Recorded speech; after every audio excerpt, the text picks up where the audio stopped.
then just call out how many contacts you made in your half an hour, 20 minutes. Four. Two. Like, Contacts, people you spoke to. actually spoke to, only one. Okay. One. One? Five. Five, okay. One. One? One. One? One. One, yeah. Sorry, Rodrigo? I didn't. Okay, and one, different one. Okay. Anybody get a referral or an appointment? Okay. Did everybody ask for a referral? I did ask her. Yeah. Okay, good, good. And what was Copy Dave. what was the response to the ask? I can't think of anyone right now. I said, great, that's totally fine. Please keep me at top of mind. I'm gonna follow up with you, maybe again next week, when I see you at the baby show. So that she's thinking about it this week as she's, yeah, and I'm sending her the Homekeeper app. Very good. Right, So there's a follow-up and there's something coming from contribution? right. Good. How did everybody do with the Homekeeper app with Andy once we finished on Monday? Good, my name is wrong. Yeah, okay. Is anybody else using it other than Mia? Does anybody not know what it is? Because I did a whole session on it. no, I know, but there's some Yeah. looks like, well, I don't know what she's talking about. I got Yeah. mine installed, but I haven't used it yet. Okay. I haven't offered it yet, but I will start. It's really easy. Yeah. It's literally add clients. Okay. There you go. Alrighty, so, Sorry, to answer your question, I really don't have a clue. I have it on the thing, I do not know where to go. And I suppose I have to look at the video to do that. Or- yeah, you have to just play with it. It's really Yeah, easy. yeah. There's Just a, spend the time. let me just see yours for a second, Mia. But if you are having trouble with it, Yeah. give Andy a call. Here, just add Yeah, yeah. There's a thing at the bottom that says add clients. There you go. Makes it sound like, Yeah. really? And I there's, can help you. there's another one on the drop-down menu that says, where is it? You see, I'm not sure of the concept of it because I don't know who I'm supposed to be sending it to.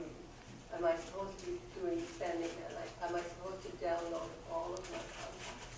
No, so when you're talking to them on the phone, Oh, and you're trying to come from contribution, and you know the scripts we used on Monday that said, here's the KW app, and we decided we were gonna use this because it worked way better than the KW app does sometimes? Yeah, yeah. So as you're talking to them, you say, I've been using this app that a lot of my clients are really finding helpful because it's got all my resources in it. So instead of having to call me if you're looking for a plumber or a handyman, Yeah. you'll have this So it's app. on an individual basis then? Yeah, It's not it is. something that you just willy-nilly throw out there. No, you're giving them a gift. You're giving And them that's a a gift, great yeah. opportunity. And it's literally, you're Yeah. talking to them on the phone and you hit the big yellow button and you text it to them, and then they've got the link. It's that easy. Okay, Yeah. okay. So, okay. And then they go in through the link, sign themselves up for a Yeah. piece of cake. Yeah. But every time they open it to look for something, there's you. Yeah, It's always you. okay. And when their friends are calling and saying, plumbing issue, they're able to go, oh, you know what? And they're going to open their phone and there's you again. Yeah. And then they get to talk to their friend about that. No, but you can actually work with them on it over a long period of time too. So if you want something else to talk to them about, you go, how's the app going? By the way, did you know you can open your account and then it'll send you home reminders like when cleaning your furnace and that kind of stuff. Or then later on, oh, by the way, did you know you can do all your appliances and get the manuals for it? And oh, by the way, did you know that you can track all your expenses on your house in here? So this is an opening for you to, you don't have to throw it all at them at the same time, but the first one is have my resources, but it gives you an in to talk to them about Yeah. other stuff too.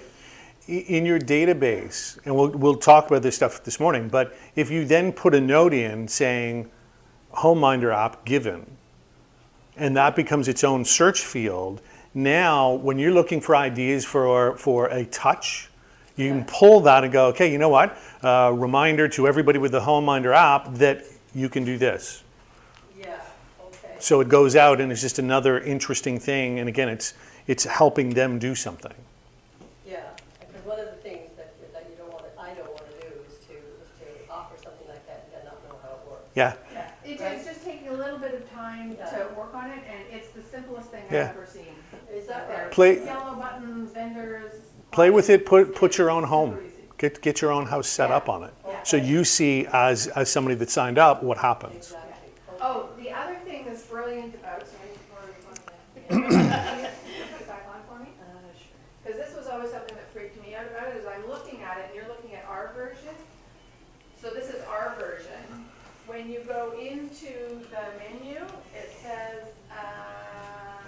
where is it? Oh, view my client Hey. app. That's what they see. So now you can see what they see on their phone. So you can toggle between our version and what they're seeing. Oh, okay, Okay. terrific, great, thank you.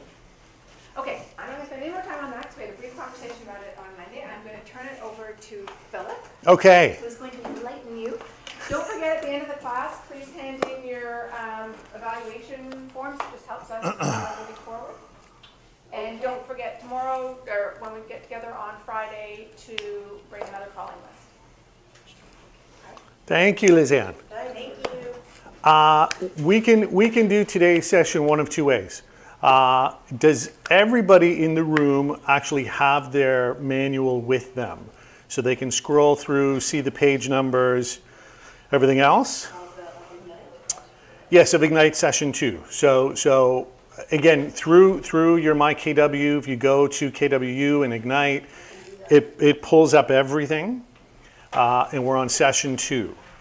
So it's super helpful for you if you bring that manual with you. So whether you're using it on a tablet or laptop, because we actually refer to specific pages. There are activities to do on some of the pages. Otherwise, I can go through and I can do this on a PowerPoint and it skips all of that stuff, and it's not nearly sort of as thorough. So most people have it with them. If you do not have it with you, can you put a hand up? Okay. So I will then keep this up so that you can see page by page what's going on. Okay. Hi, everybody. Okay, get up for a second. Get up. Put your laptops down. Get up. How many people love doing those cold calls? How many? Hands up. 1, 2. Love it. Why do you love it? 3. Yeah, I'm okay with it, yeah. Yeah. Why? Why do you like it? I'm used to it, but I like it now. Why? Talk to somebody. Yeah, talk to somebody. That's cool. Everybody else, not so much. It's not your thing. So after doing something you don't like, you want to shake it off. Okay? And that's part of what you could do every day. So just do a really quick, from the very top, reach up to the sky, start shaking your hands, now the elbows, now the shoulders, now the mid part, now the legs, do everything, get your toes up, shake it all out, it's done. You can get on with the rest of your day now. And that's part of what you could do every time you're cold calling or door knocking or doing something that takes you out of your comfort zone. My name, as most of you probably know, we've never met. I'm Philip Brown, part of the Kashansky Brown team. It's a fun team to be on. That's why we started it. But we certainly, we get at a really high level how important the database is, which is why I get to teach this every year at Ignite at most of the market centers around the GTA, to give you a sense of where we're at in terms of productivity and databases. So you get that we really do, we live it. We don't just teach it and talk about it. We've done deal number 52, just passed. Slow year, terrible market. If you read the Globe and Mail, the Toronto Star, there's nothing happening at all. I don't know. Apparently, we're still able to sell houses. Lots of people are selling houses. We've just passed the $1 million GCR mark for the 3rd year in a row, and we've got a full quarter left to go. So we're just slightly below what we had targeted for our year-end markets. How do we get there? We get there through the database. As charming as Irene and I are, and we are super charming, we would not be getting the business that we get without working that database. And if you look at our activities during the day, it really is, it's database first. So it's working it and then adding to it and then working it again. And then we get to go out and make new clients and meet new people and show houses and do all the fun stuff in real estate. But without that piece at the beginning, none of this really works. So our database right now, 1,897 people, and that's a scrubbed database. We go through probably every 4 months, and anybody that we haven't made real connections with over the last 2 years. So they're not returning phone calls, they're not responding to our newsletter, they're in no way interacting. We'll kind of go through that list and see if there's people that we kind of know are like that, but everybody else gets dumped. So we're really focusing on people in our database that have somehow said to us, we want you to keep in touch. It's not going to be 1,800 people saying we want to sell a house, but they haven't said, I'd rather not.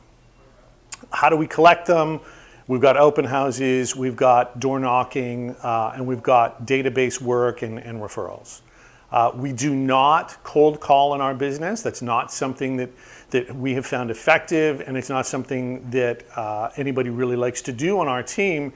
So we kind of play to our strengths. So we do a ton of phone work, but it's really talking to people that in some way, shape, or form have said, I would like to talk to you. So it's a little bit of a warm call rather than I don't know what's going on. Some of the most productive teams in the city are fantastic cold callers. If it's your thing, and do it to the best of your ability, but also learn how to do the other things. Because again, you want to have a balanced set of tools. If you're ever in a position where the City of Toronto phone lines go down for a week, you want to be able to go out and still do your lead generation. So let's talk about databases. You've heard it. Anybody heard about databases? Hands up. This is an active class. You've already been told probably 1,000 times you need a database. Yes? Does anybody know why?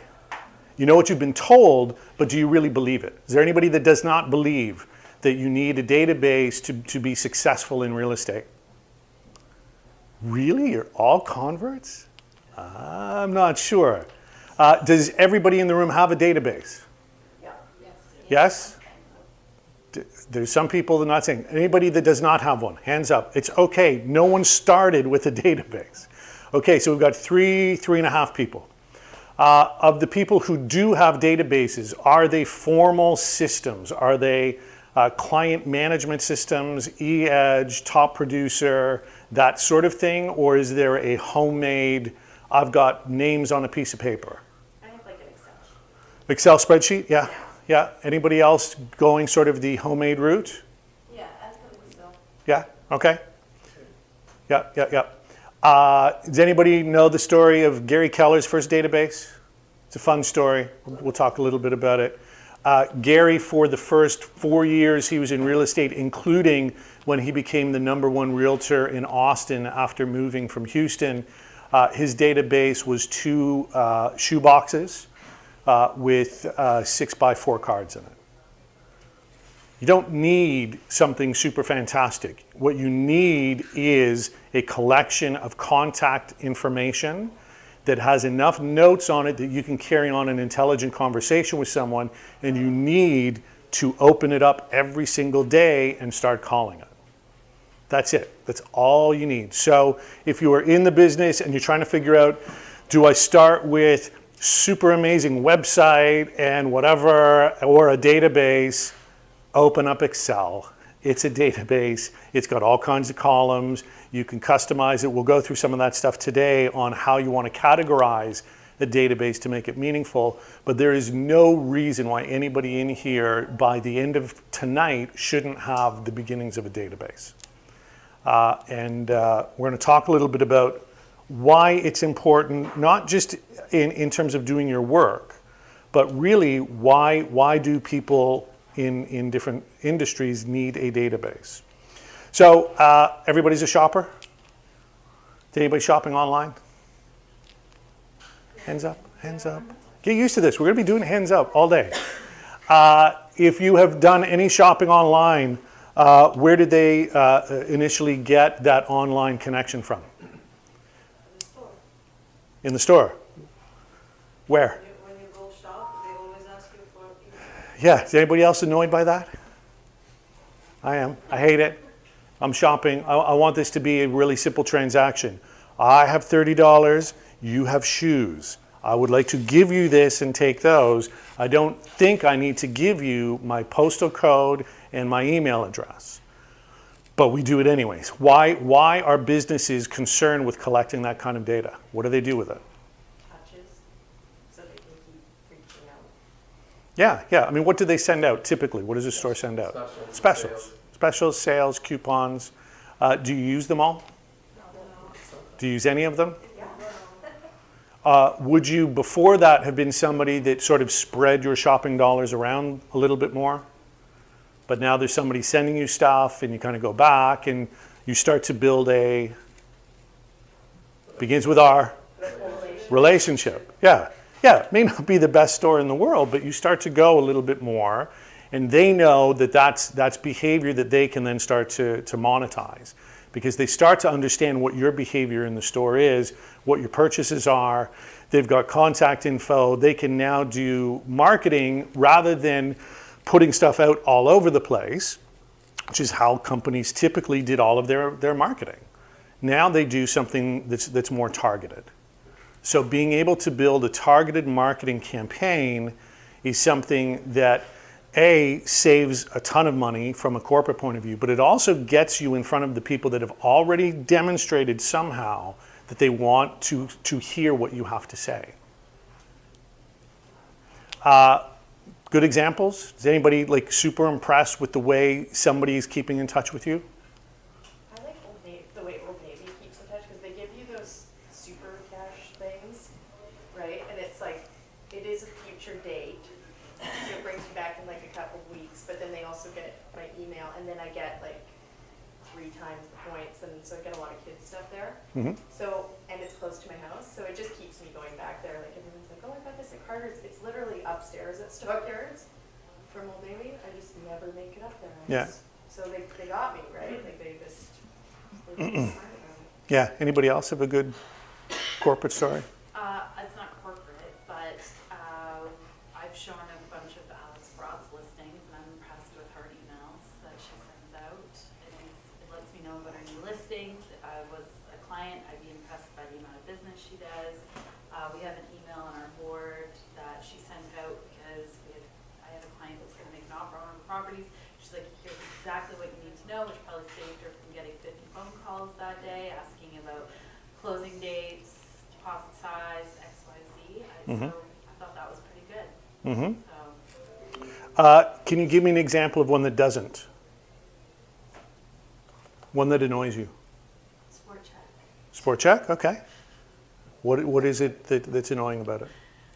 That they send out these campaigns, but half the time when you go into the store or if you go online, it's disjointed. So what they email you doesn't always ring true until once you're online. They're like, everything but that pair of shoes that you were thinking about 3 to 6 ago. Right. So that doesn't Right. So in that case, the contribution is a negative contribution.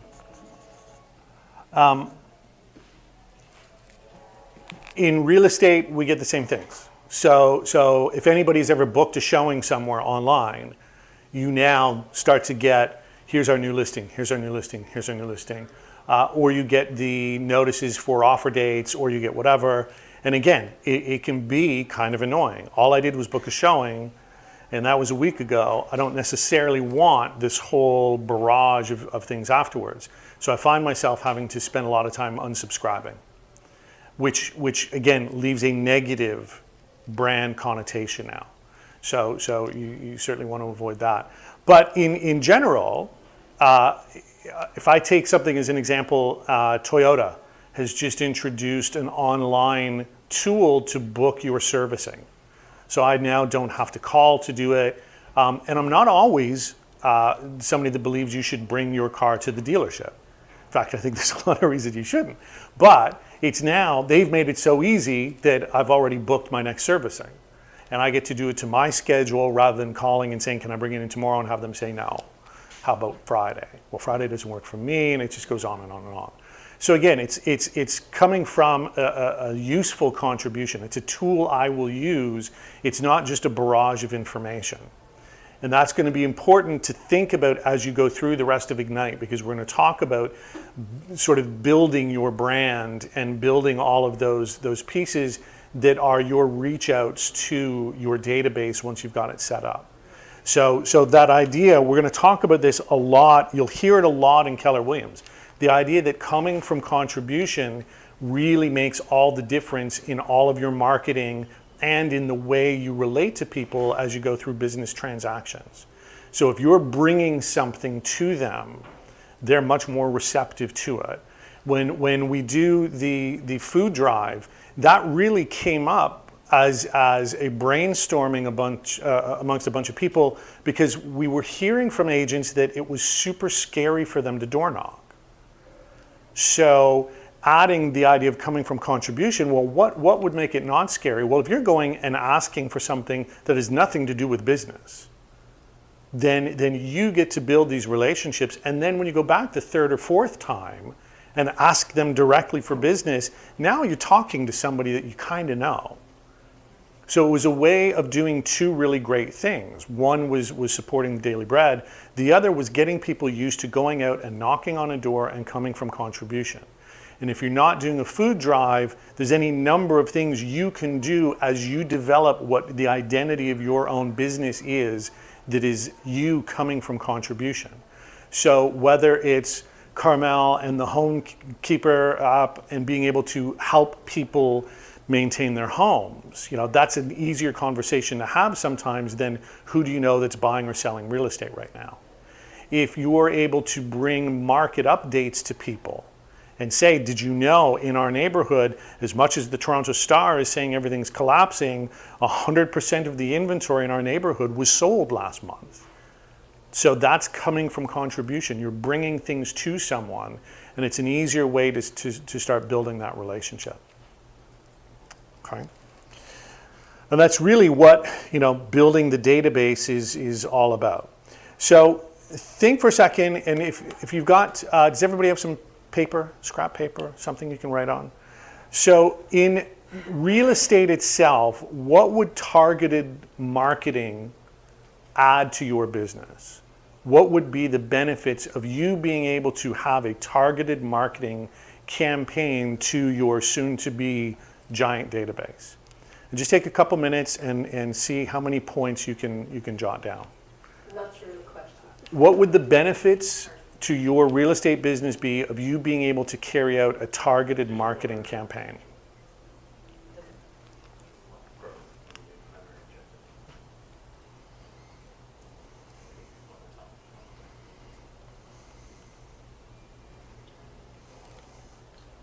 Traction, recognition.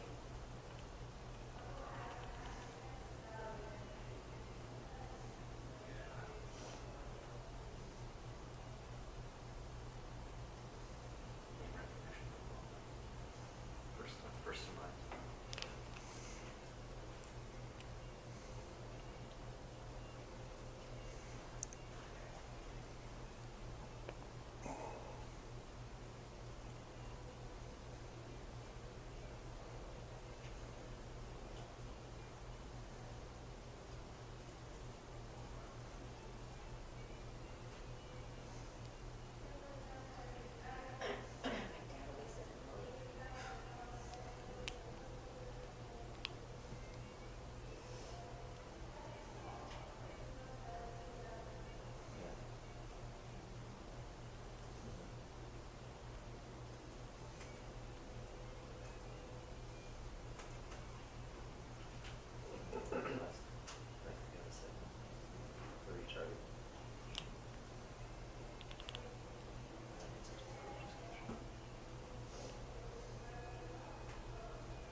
Everybody's come up with a couple points. You want to just randomly shout things out?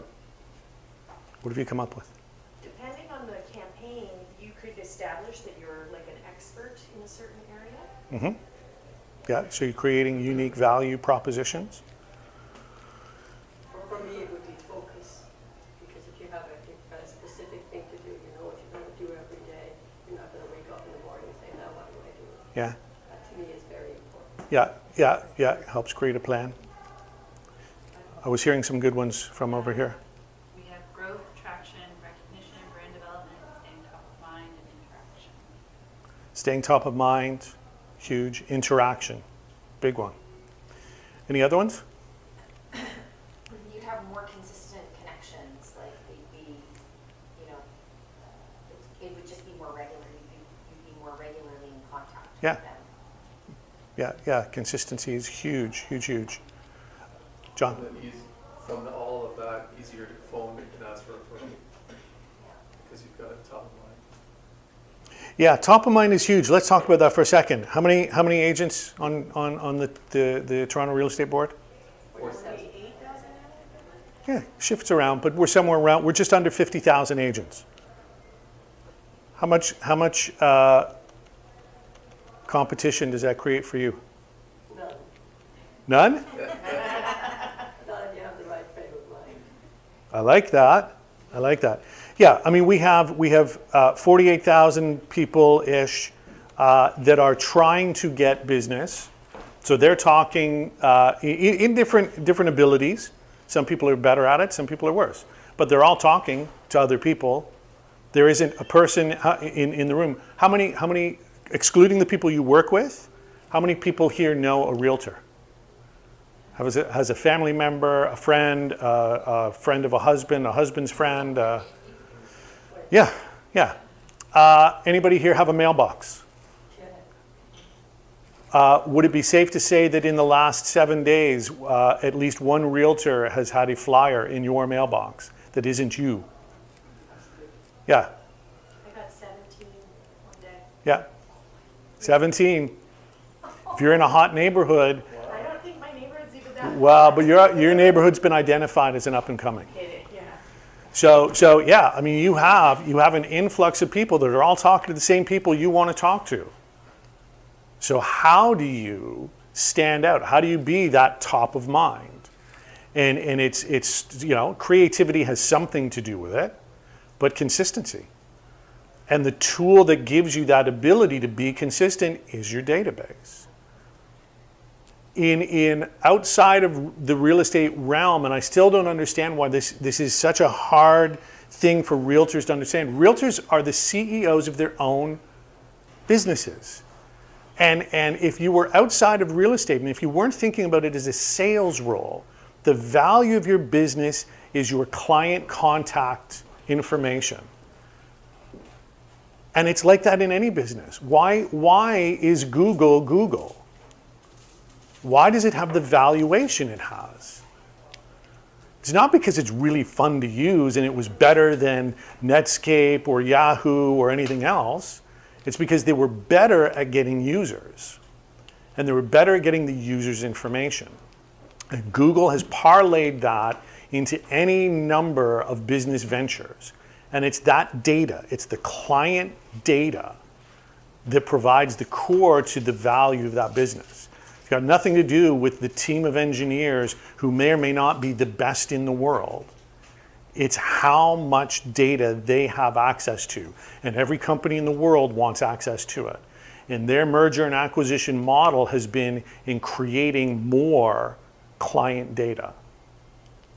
So you have that ability as you're building your business to understand the value of that database.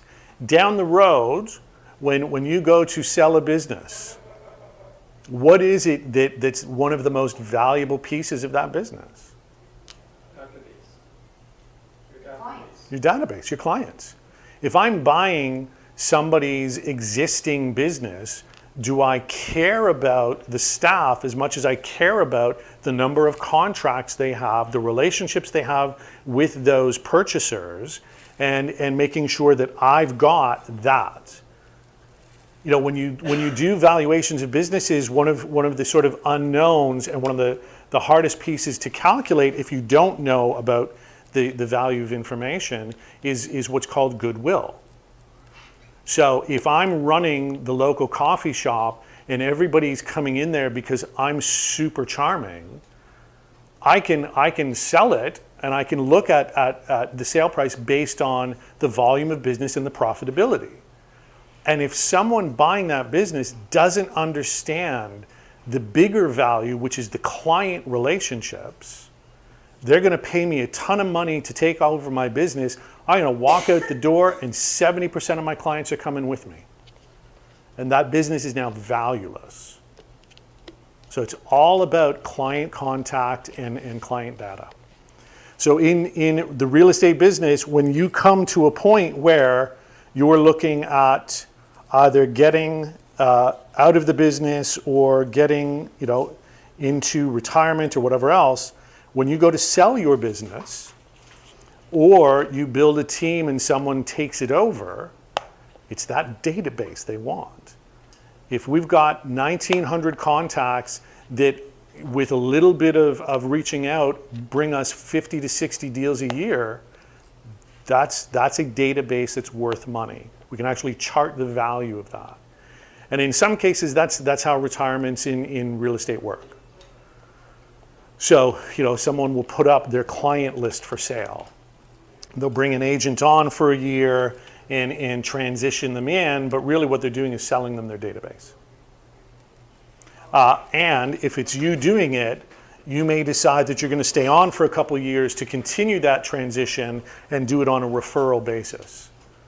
So it's now you running the team and running the organization. You might rebrand the team and keep the database, but I'm prepared to take the people that would still walk away with me and I'm going to push them back to you.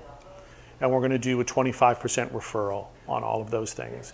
Because honestly, if they didn't use me, they'd go to their cousin or they'd go somewhere else. They don't yet have a relationship with the person who now runs that team in the business.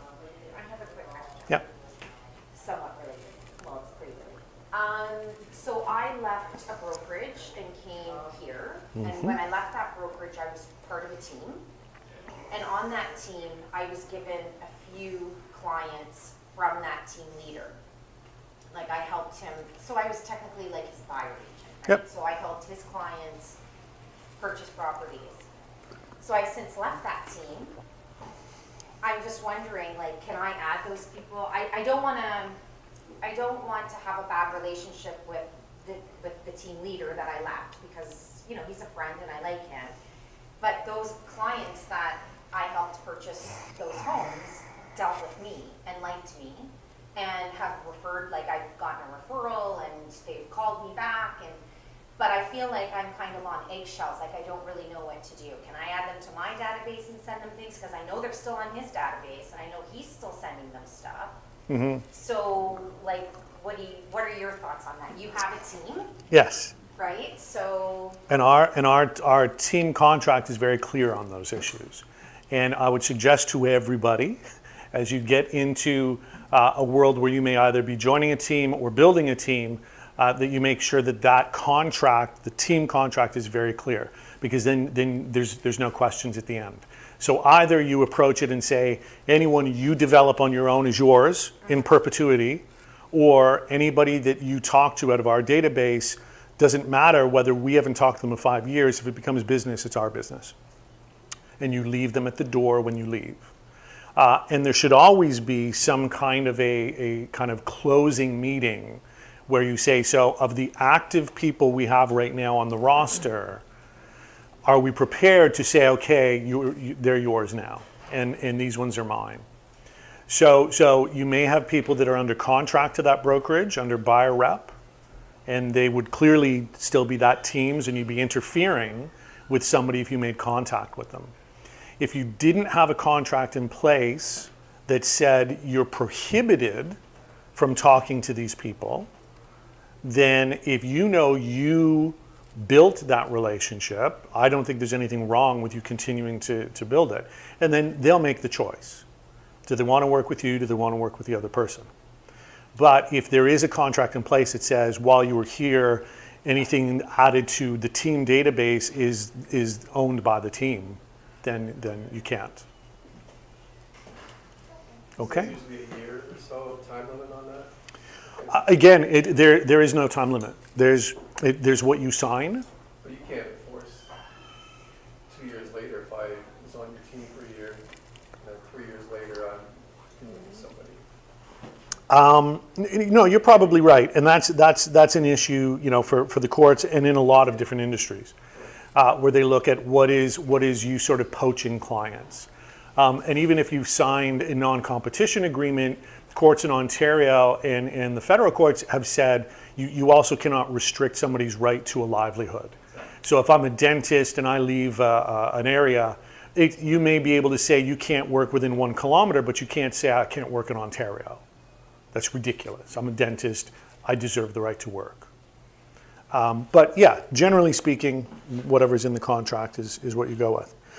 So what is a database? I mean, we've talked about the number of things you guys already have in place. So really, it's a tool, and it's supposed to be a living tool.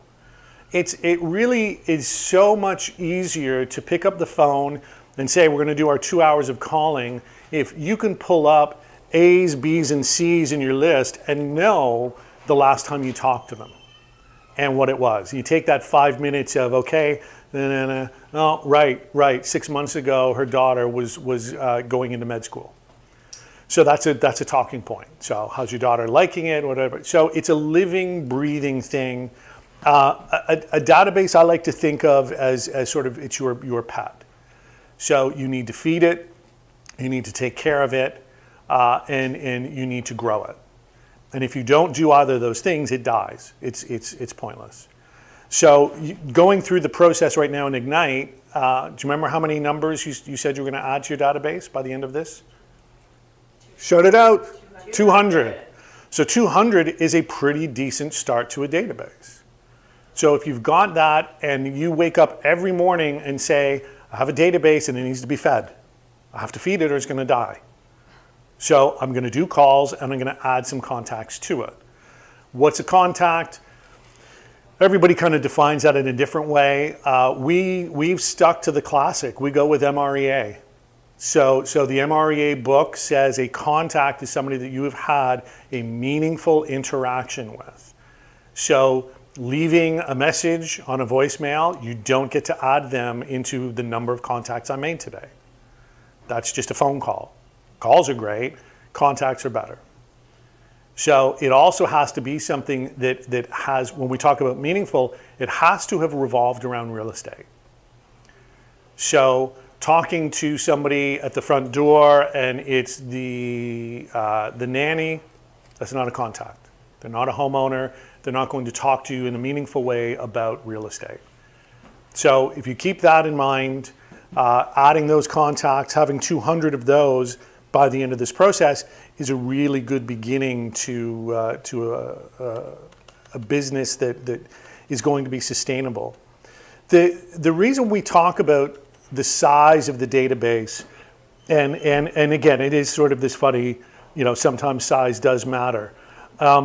It's size and quality. So I don't want you to be running around collecting business cards from people and throwing everything into the database because you'll spend a lot of time talking to people that don't want to talk to you. And that's just wasted time. So you want it to be quality. You want it to have been that meaningful discussion.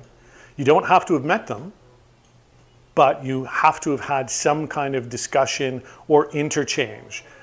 We talked earlier this morning about the sort of the influx of texting as a communication tool.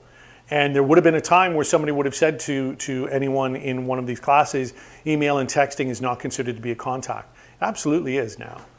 As long as it meets the criteria of did we have a meaningful exchange? So if I texted you and said, how are things going with your plans this year? And you text back and say, nothing's changed. Awesome, that's a contact. If you don't get anything back, it's nothing. And you don't add it in anywhere.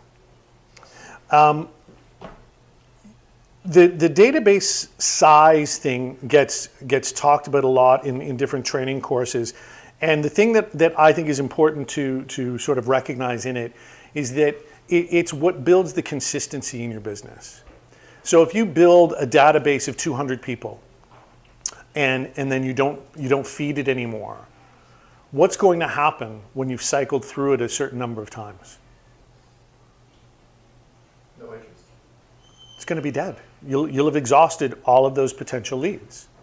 So you might come out of the gate getting some new interesting things, and we know typically we're sort of looking 3 months down the road. So if I'm nurturing you now, maybe 3 months down the road something starts to happen, maybe we start to do some showings or other things. It's always that kind of 3-6 months out.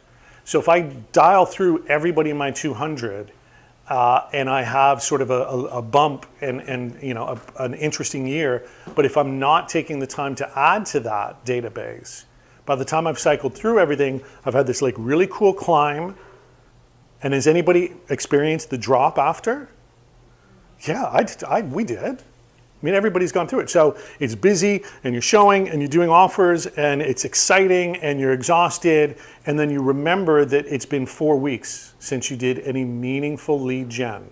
And now these guys have sold and now I'm chasing and I'm going down. And as you come down, there's that emotional, what am I doing wrong?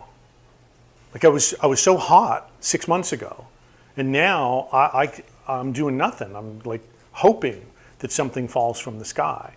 If I was doing consistent database feeding all the way through, doesn't matter how busy I get, if we're still taking those 2 to 3 hours a day, then there's always another deal every 3 months or every 6 months.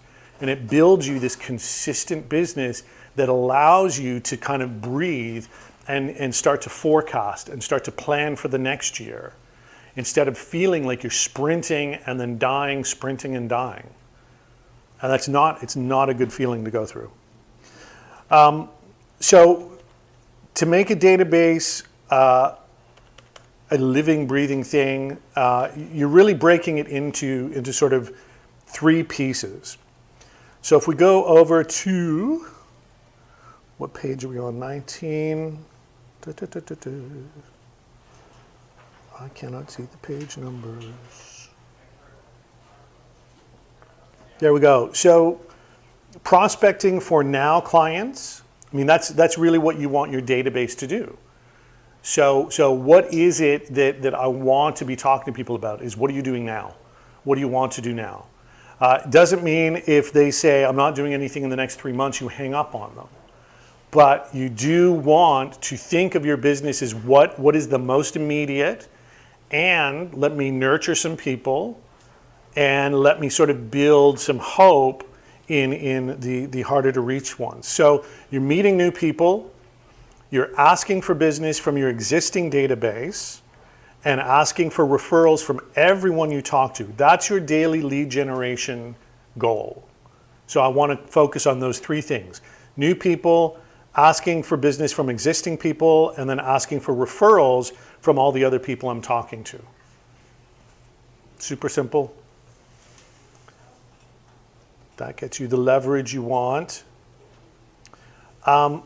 We talked about consistency and that need to, through a database, be able to say, here's the cycle that I'm going to be calling people. The better that I've categorized my database as I've built it, the easier that's going to be. Because I'm going to have people that I know I'm going to want to talk to more often than others. And who would those people be?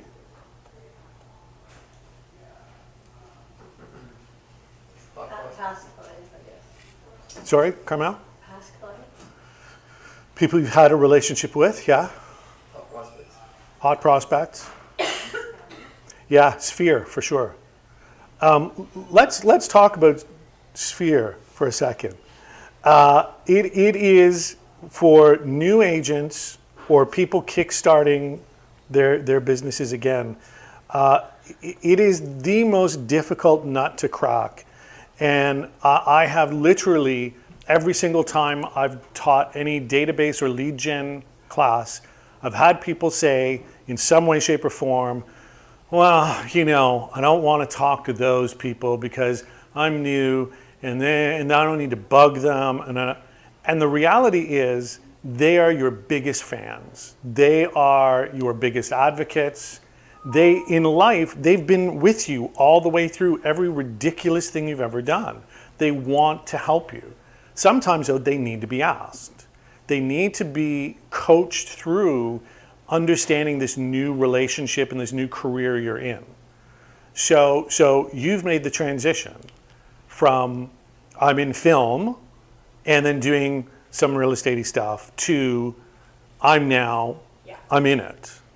Which I just, like the friend that I called, because I knew she was like a warm contact or whatever, I was like, yeah, I just wanted to let you know, I've completely left TV, things are going really well, always looking for new business. I've been a real dink about like not saying that before, and I just like put it out there, and she's like, great, okay. I can't think of anyone right now, but I'm going to. Yeah. How can I help you? Yeah. She even asked with the Homekeeper app, how does this help you? I was like, because it's branded with my name, so share it widely. Yeah. And she was like, great. So it was nice because I finally got over that hurdle of just asking. Yeah. John, you've done Bold. Yeah. What is that phenomenon called when you get in your own way?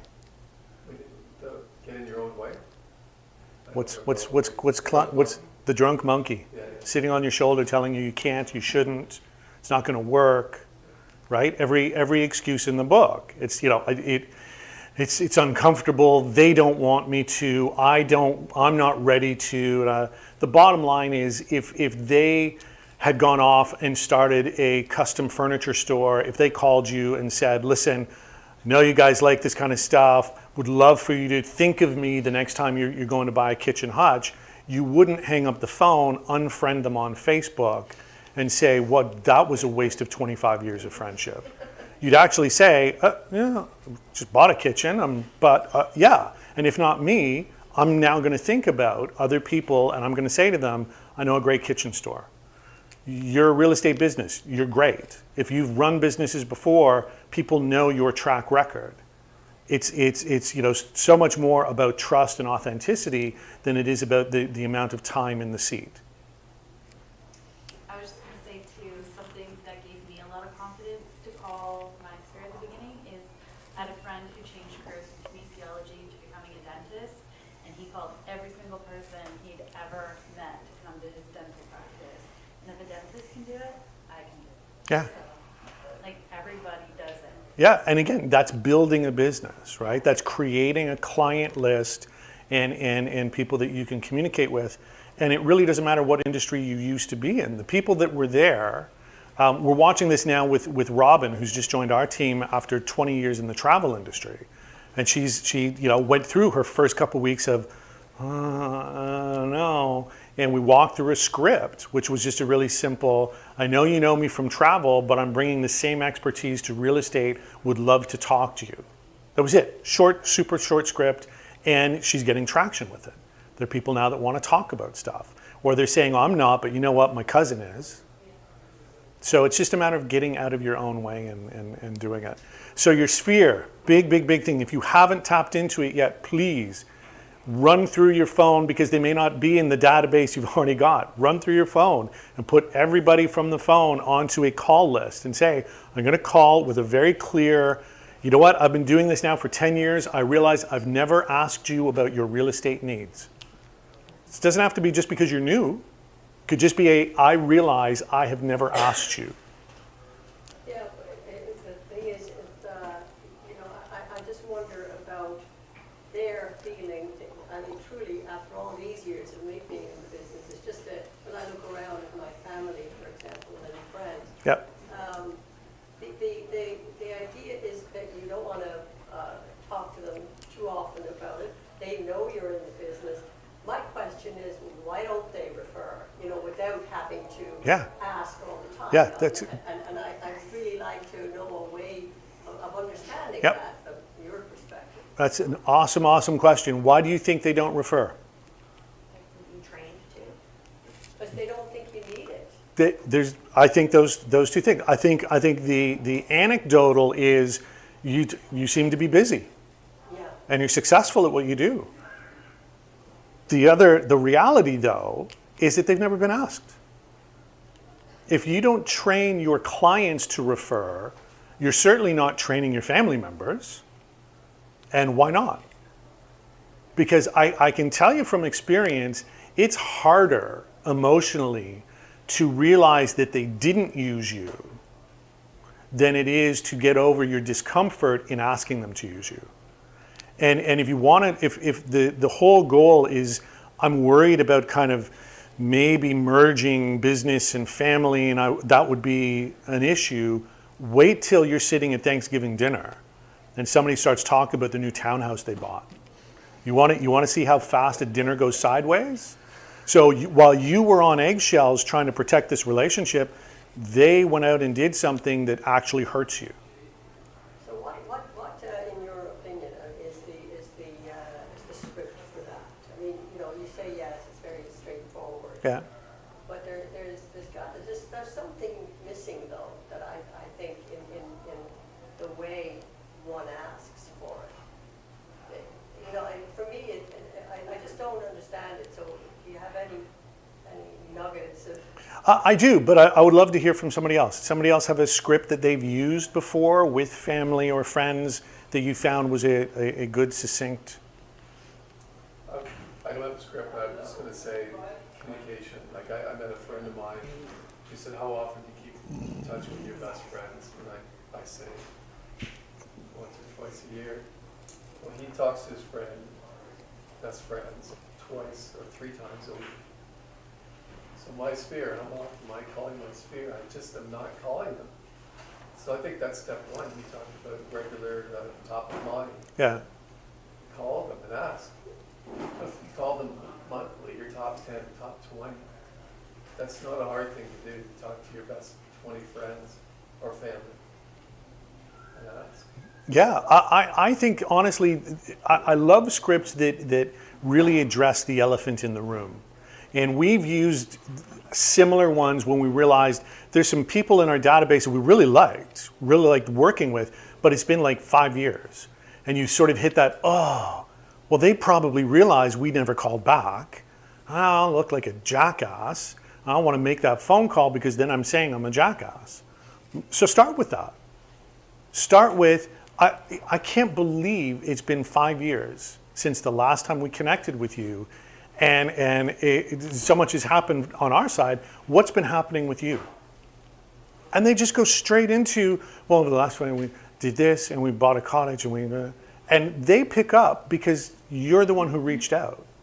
In a family and friends situation, I've done calls with our group of cousins that all hit that kind of 25-ish and started to get married in the last 2 years. And I called each of them individually and I just said, so you know that Irene and I do this, but we've never actually talked about it from a business point of view. So if there's ever anything you need as you start to look for houses or do other things, please don't feel bad about calling us because that's what we do. And then they do. Like now you've said, I want your call. And now they'll reach out. And then now I've done round 1. So at Christmas, I then get to do so it's been 3 months, you guys have been married, have you started to look around at houses yet? And they like click into okay, well now we can have a real estate discussion. This isn't my cousin asking me what I'm doing. Now the question is too, next is the referrals that you're expecting from them. Yes. So, and that's where it gets really edgy, well, you're asking me to ask my friends to Yeah. work with my cousin or Yeah. whatever. So that is actually really where I find there's a breakdown for me, is that they don't know how to ask their friends to get in touch with them. Yeah, and that's because you didn't train them. And that's right. okay. So how do Yeah. I train them? That's my So there are 2 schools of thought on this right now. One is you give people business cards, you do whatever, you say, so here, the minute somebody talks, you just slam down a business card and say, you know what, give my cousin a call. The other sort of school is let me do that call. So all I want you to do as the referrer is say, can I get my cousin to call you? She's amazing at this. That's it. Can I get my cousin to call you? And then when they say sure, that's it. So your cousin calls you, gives you the contact information. You call immediately and say, John asked me to give you a call. I understand you've got some questions about real estate. Would love to help any friend of my cousin's. What do you need to know? Okay. Yeah, And honestly, I think that's the best way to go. yeah. Rather than hoping that somebody walks around with a pocket full of your business cards, just say, look, just give me the cue. I'll take it over. You don't have to do any work. And then make sure you thank the cousin. Yeah. And even if it doesn't go anywhere, you let them know that you're going to keep them in the loop. I've been trying to toy with that and just like ideas and like last night I was with a former client and she said, you know, the best thing about you is you're just so trustworthy. And I was like, okay, so if I'm going to my client or my friends, then I will say to them, you know, if someone's looking for a realtor and you know you can trust me, so that like it's just something about like that trust thing that I'm going to try to work into my own script maybe. Mhm. But that's just it. That's your contribution in some ways, or what your value is, right? That they know you and trust you. Yeah. And they know like that. A lot of people, I'm on that real estate hacks group. You're on too, right? Everyone says that their family go, well, I just didn't want my personal information out there with family. Have you ever had that, Philip? Or friends? No. No, they never say, oh, I was kind of shy about my financial information. Like, it just seems to We've be had clients. common- We've had clients say it. I mean, it's the same script. It would be, I can't do as good a job for you and your family as I could if I don't understand the whole picture. But I also think that is who you are as a person. Like if your family knows you as someone who, if they tell you something immediately before other people know about it, then they're less likely to Oh, yeah, use no, I mean, Yeah. I don't even have family here really, so it's not me. I'm just saying that what I've seen from other realtors on that group is that seems to be a common objection Yeah. that people give. But I also think it's the way that, I think Right. with family, it's the way that you put yourself out there. Because even before I did this, my aunt's been in real estate for 25 years. My parents have never used her once. Because anything anyone has ever told her, Yeah. including once they have one sold, everyone knows what they paid and sold for. So Yeah. why would you? So I think it's like what you put out there Yeah. versus. I have an interesting issue right now. It's not an issue, it's a challenge. So I have within the same aunt and uncle 3 kids, and they're all looking.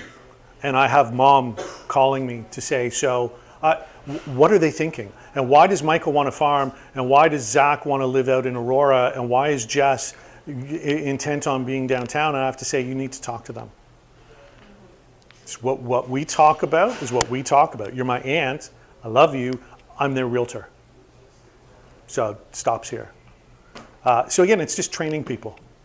They get used to it. I think it's, if they're selling, it's hard to have that, like, commission conversation or even. Is it? Yeah. Why? Why? Because you don't know what their it's just, you don't know what their expectations are, you don't know how low you should go, you don't know. Yeah. Yeah, I mean, I've never done it, so I don't, with family or close friends, so I don't, but I'm really not sure how to even think about it. I think that's too nice. It is. And again, how many people have done transactions with family members? Did you initiate the commission conversation or did they? I did. You ask for more. Normally, Irene and I charge 5.5%, but for you, 7%. Because I know you're going to be a nightmare. Again, that's your inner monologue saying, well, it's family, so they should probably get a deal. They're probably expecting a deal.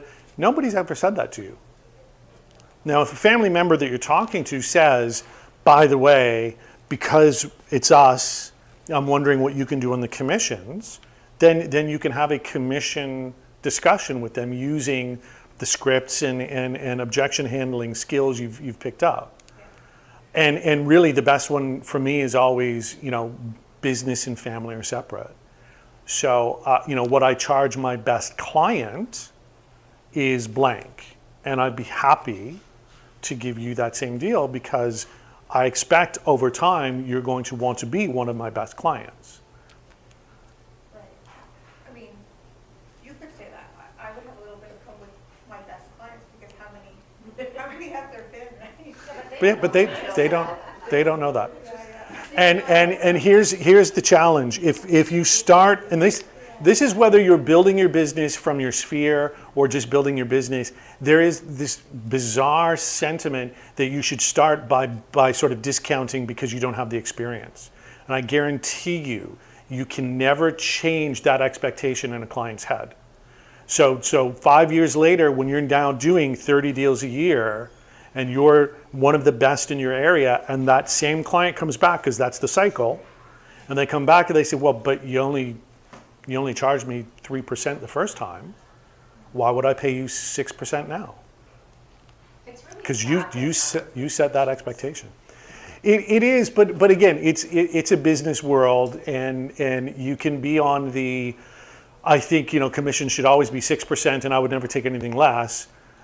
Or you can be in the business world where people say, well, I mean, in any business, I would expect over time and over multiple deals that there would be some kind of benefit. So either it's services or it's cost. You should always start with services. Cost should never be the first thing you negotiate away. But that's a commission thing for a different time.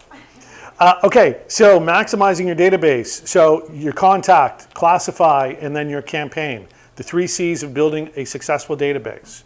So contact type, super, super important. Why is it important? Because I want to know who I'm marketing to. It's that simple. If I'm working with a database, it needs to be chock-a-block full of data.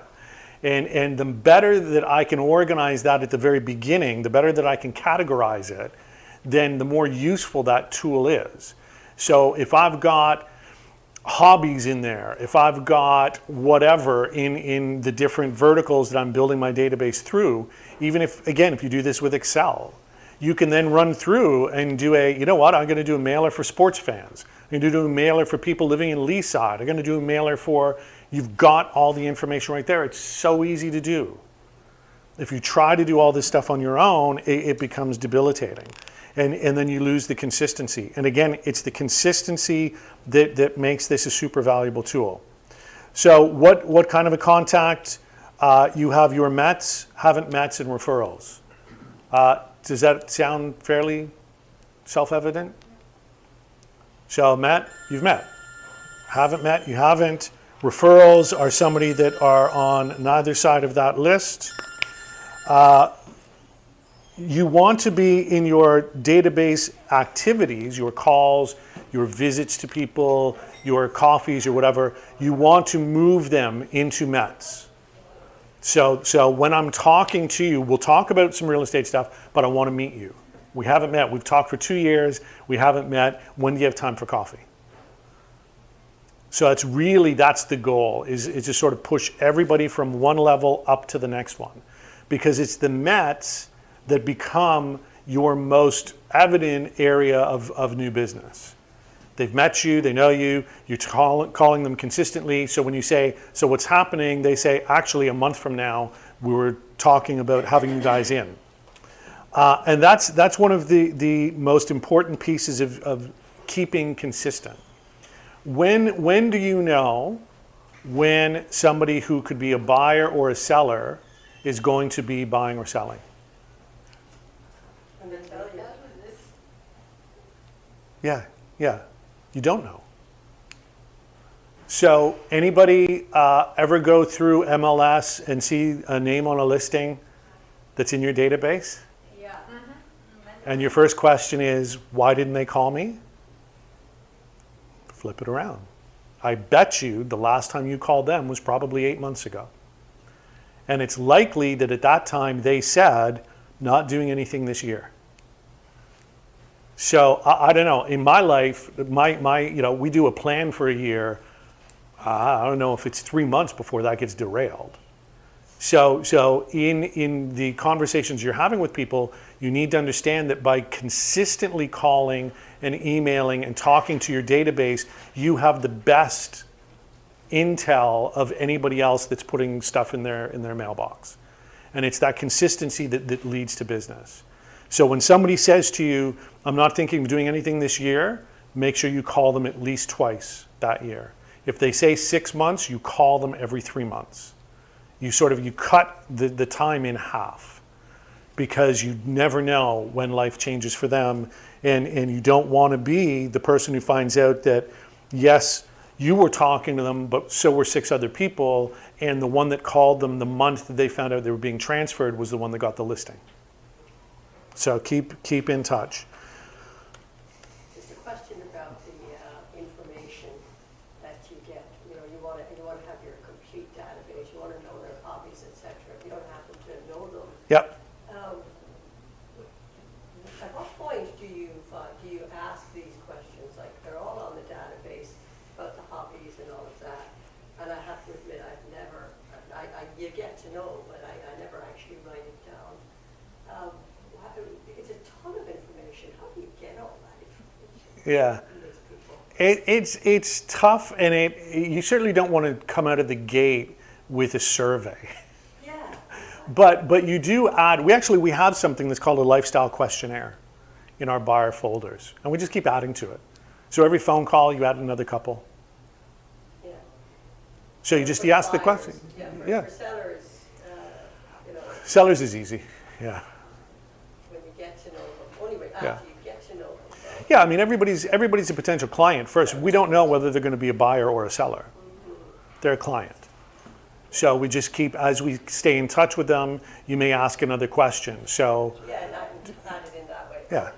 yeah. Sorry, I'm just going to add to that one because I came across a good bit of information on the other day. They used the acronym FORD, which basically stands for family, occupation, recreation, and dreams. So it's just those are 4 really broad categories. And if you get anything in those, you're going to get people that want to talk about them. Yeah. So instead of like trying to dive too far into one Get thing, everything in the one shot, yeah. especially with this, one of the questions that comes up in circle prospecting is if they are considering a move, like put that in the dream category, like is your dream to move outside of the city or downsize to a condo close to your kids? And I found that just using those for the guide creates like just some really nice buckets to put information in, and it's easy to remember, and everyone has something to say on one of them.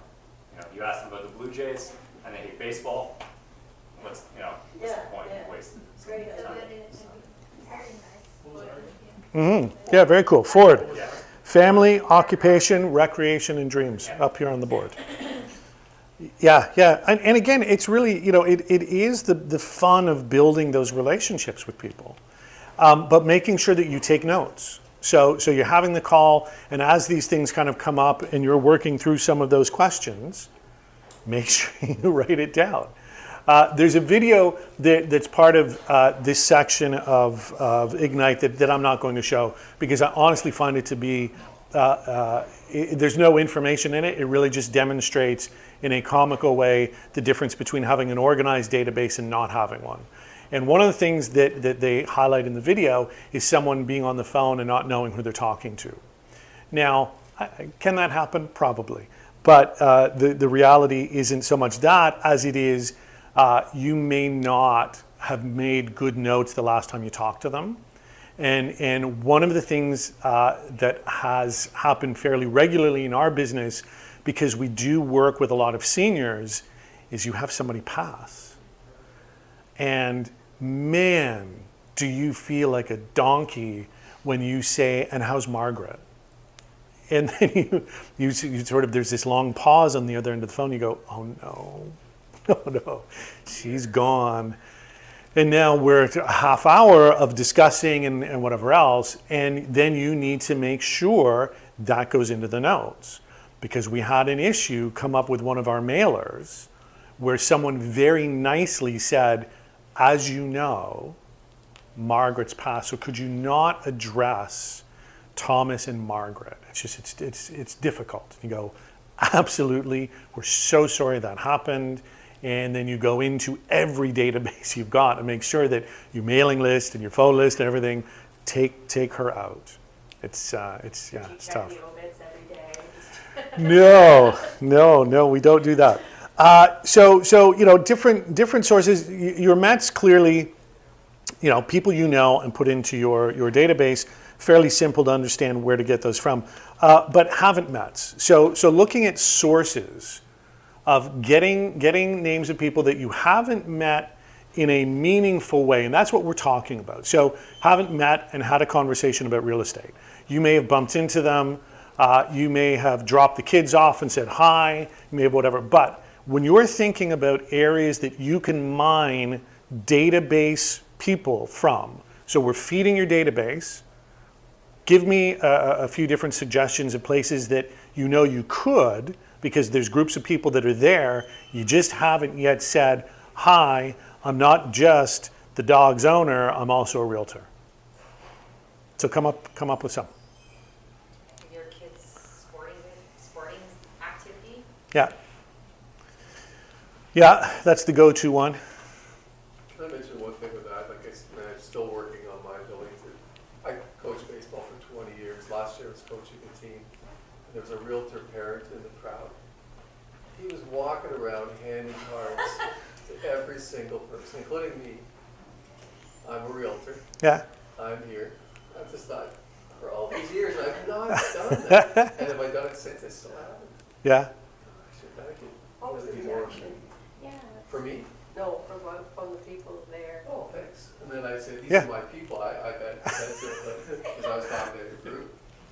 Yeah, but These are my people. I just wonder, that's the other monkey thing, where you, oh gee, I don't want to do that because I look like I'm pushy. We're in a party, having your credit card right at the ready, it's just, but I know that that's not right, but I was just wondering what the reaction. Well, in my case, I'm the coach. They all like me.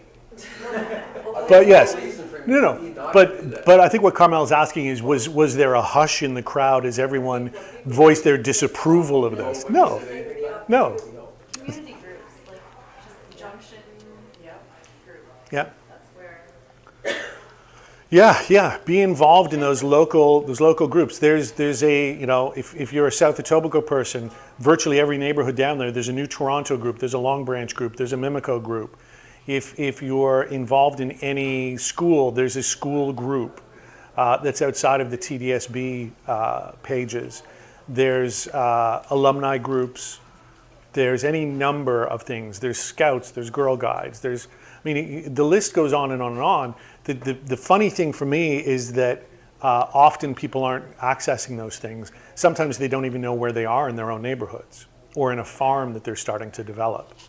And if you don't know where they are, then chances are there's people on your database or in your areas that don't know where they are. So why not be the person to say, did you know? For, activities for young children. There's the TDSB stuff, there's Parks and Rec, there's Scouts. Scouts is at St. Matthew's Church. Be a resource. Again, it's that idea of coming from contribution. So there's any number of those kinds of things. The Facebook groups are very, they can be time consuming. So what I would do is make sure you're managing your time on those, because again, they are sort of a mine that lots of other people are trying to get at. But what you're doing is building that consistency. So if you're focusing local and on contribution, and you're part of the Lambton Kingsway Facebook group, and you're at the Lambton Kingsway Community Festival doing some things, and you're in the school as a parent on the school council, you begin to get this sort of consistency that has people feel like they already know you. And when you then start talking to people outside of that meeting about real estate and making connections and getting their contact info and putting it into your database and starting to drip on them, you're now kind of this known face, even though they can't really remember why they know you so well. Has anybody used the branded KW app yet? I tried, it didn't really work for my clients. That was about a year and a half ago, and since, because if they were getting things faster from Yes. me than from the app. Yeah, so the KW app, they've done a huge tech overhaul. It's a really easy thing now to get in front of people. Hey, let me send you my app. If you're ever needing to do any sort of fun searches, you can do it on my app. What's the benefit for them over getting them on Collaborate? It's for people that aren't really ready to be put on any kind of a prospect match. Better than Realtor.ca? It's not better or worse. It's your brand. So it gives you, here I'm sending it to you. Then the next touch is, did you get it? Then the next touch is, how you liking it? Have you used it for anything? Right? So it's just, again, it's a gift, and then it gives you an open door to chat with them about it a few more times. So, like Scott said, if you're talking about now being able to come up with the basic areas that you want to make sure you're covering as you develop your database, really you want name, address, email, phone numbers. You want to know marital status. You want to know about children, pets. You want to know in basic terms what they're doing, length of time in the current house.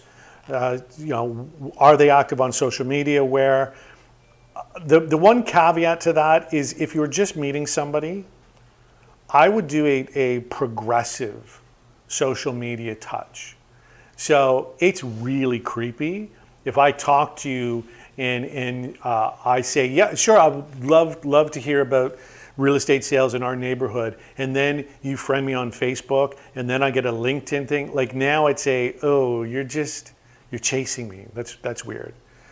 So it's okay to know that they're on all of those social media things, but don't necessarily try to hook them in super fast. Anything you can find out about them helps you in categorizing and making that data really usable for you. So in terms of other things outside of the Ford, what are sort of categories you think would be useful for you in developing touch programs and targeted marketing programs?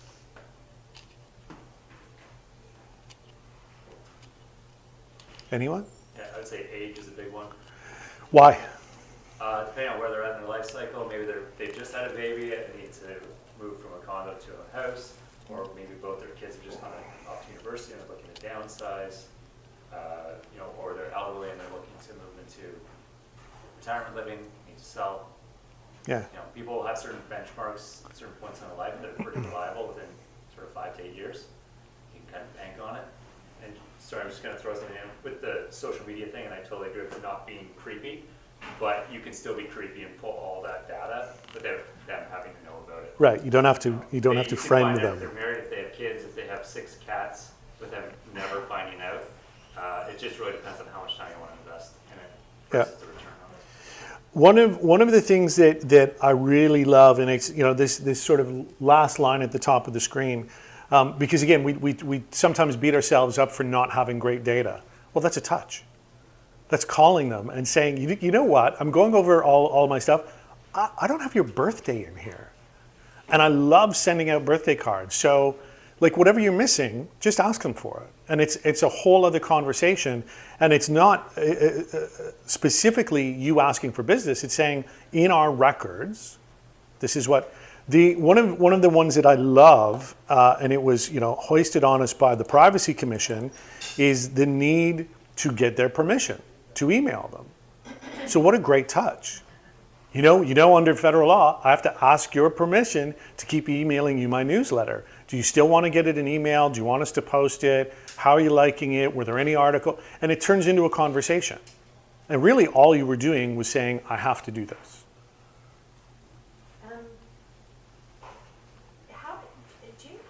How do we add a thing at the bottom of our page or whatever you can buy? I haven't been sending out anything, so I haven't really worried about it, but obviously I need to get on that immediately. So is Andy someone who can help us with that? Like, who do we go to make sure there's like an opt-in or? Oh, to put in an unsubscribe? Yeah. Yeah. So if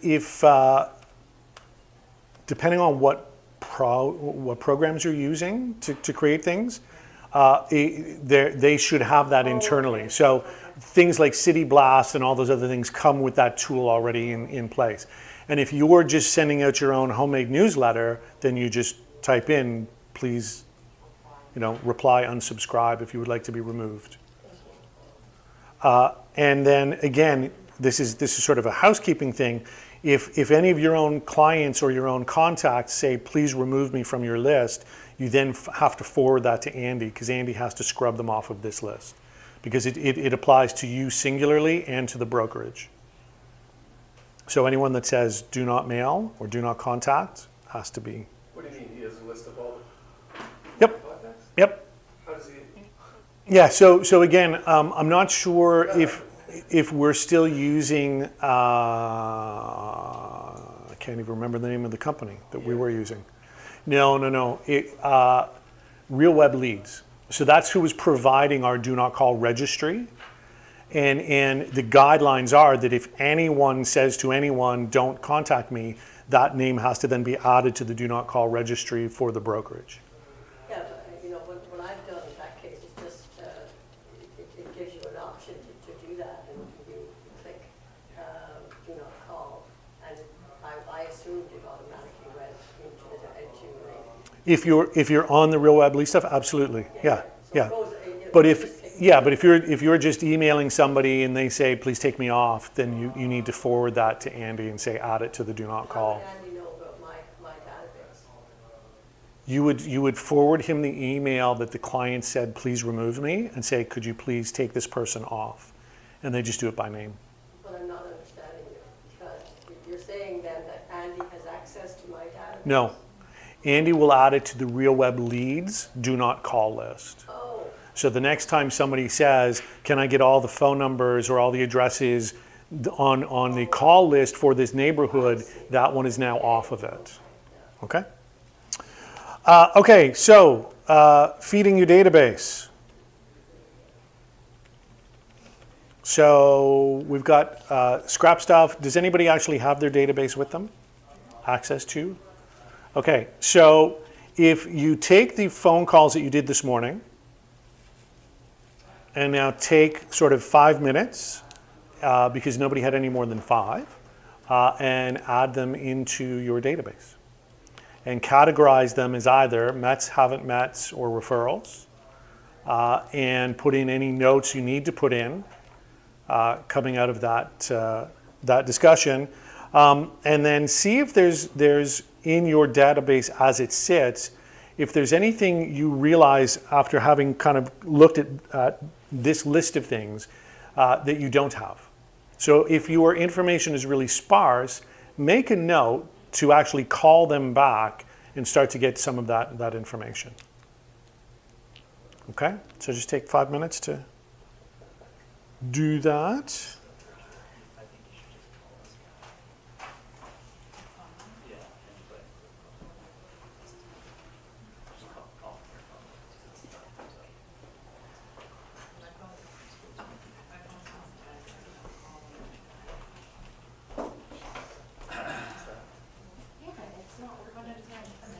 Sure, but it's gonna come up. I just say you spoke to my husband last year. Yeah, that's fine. Just wanna make sure that it's on. How many years?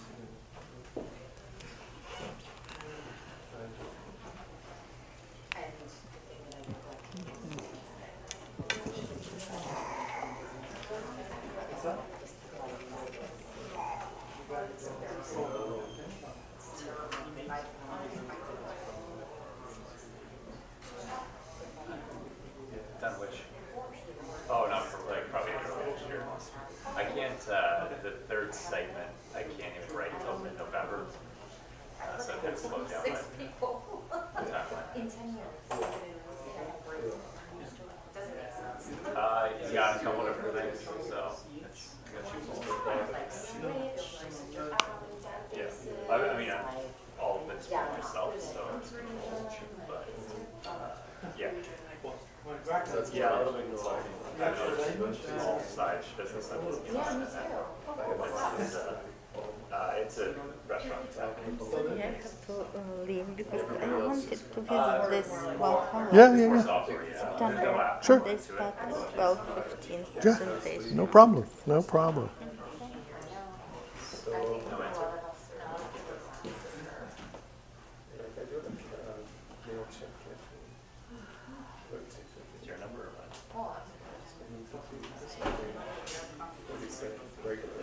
Like you guys have you just sent me an I drew an ecosystem out for Lindsay the other night. Made her head spin a little bit. We've tried out a few, but we're right now the most successful is a program called Follow Up Boss. And so I need to do that. It's just Oh no, let's do all of these yeah, things. it's 1/5 of what the team And wants. It does everything I want it to be able to do, and it integrates the other pieces that we already have in play. So that was the big indicators.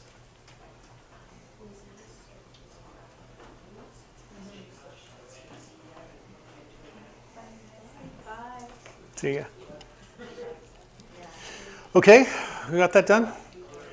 So have a quick look at the screen, classifying contacts by types and by groups. This is what gives you that ability to pull out of a database and create that targeted marketing campaign.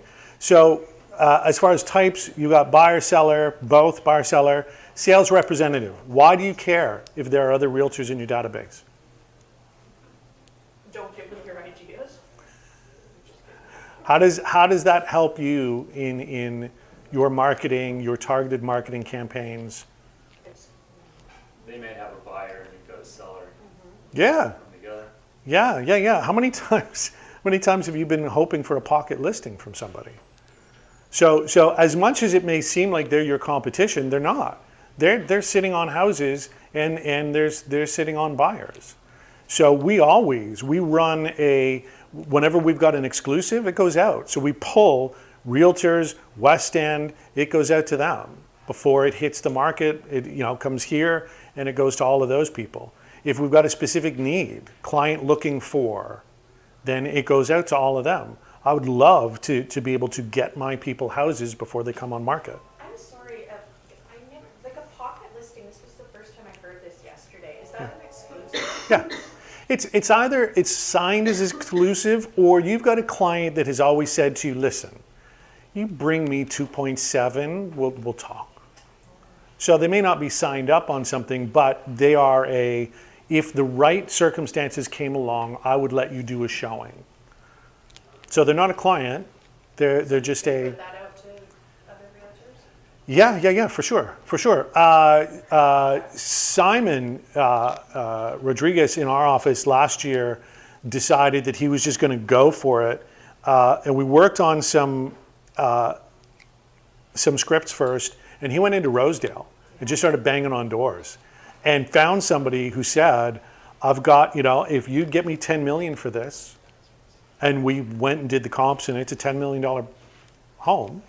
He said, I'm not going to sign anything with anybody. You bring me a buyer, I'll let you do showings.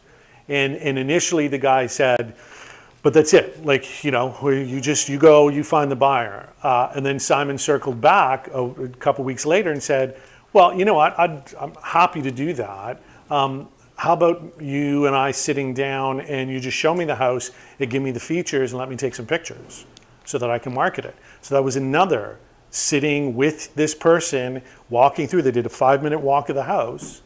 And then he keeps calling back now saying, so here's what I've done. So I've sent it out to our KW luxury division people. I have, haven't had anything yet, but I'm just keeping in the loop. And now he's got a regular touch. Will it ever happen? I don't know, but wouldn't it be cool if it did? And it's certainly not going to if he doesn't try.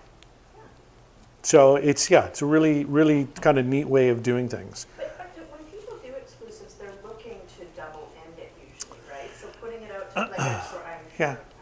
I don't know. So putting it out to other realtors. There are two reasons to do an exclusive. So one is because you're just prepping and you want to get it some extra marketing. And you can't do that unless you have an exclusive listing signed. So you can't put the coming soon rider on a sign on the front lawn. But in a lot of cases, sort of in olden times, you had the exclusive listing because, they had said, for us to get what we want to get, we're not going to be paying more than 3% total commissions. And you say, great, you know what, I can do that and I'll put it up. And if somebody really wants it, I'll tell them they get 1%. or I think I've got enough bandwidth in my own ability to knock on doors to get a buyer out for this, Okay. and you know, I'll do both sides. Thank you. Yeah, I was always confused about exclusive. Yeah. So yeah, you know, making sure that you've got everybody not only as a contact type, but also then the group classifications. So that's where you get into the hobbies and the lifestyles and where you met them, all that kind of stuff. And as many of those as you can pull up, the easier it's going to be to create a targeted touch campaign when you want to. When something comes of interest and you know you could immediately blast this out, if you know that you can go into your database and mine a very specific group, it's going to be much easier to do that than you sitting with 400 names and going through and going, oh, which ones were East End? Which ones said they might look at an investment property if one came up? So build it with all the categories first, and then you don't have to worry about it. When you try to expand a database, that's where it gets a little more problematic. It takes more time for you to add categories after the fact and then populate it person by person. So go with more categories than you think you'll need. You know, come up with as many crazy ones as you can, and then as you meet people and put them into the database, you just go in and click, there's, you know, church, choir, whatever, right? Be as creative and fun as you want. The whole point of doing all of that, again, comes back to the campaign. So every single person in your database should be on some kind of a campaign. What's a campaign? It's a touch. It's why am I touching you? That really doesn't sound good. So we, on a yearly basis, sit down and do of our buyers and sellers, all the different categories we've got people in. We determine ahead of time how often they get they get touched. You just can't get away from it sounding creepy. So you look at clearly the ones who are the most motivated or the ones that are the best referrers get on your quickest rotation. So you decide for yourself what that looks like. With us, our A list gets a phone call or a visit once every 3 months. Your B list, however you decide that is. So somebody that said, yes, I'm interested in doing something, but it won't be for the next year. Then those are your Bs, and you call them every 6 months. Your Cs may be people that have done stuff that are, you know, now probably going to live in their house for 20 years, but they may be a really good referral source. So again, you call them every 6 months.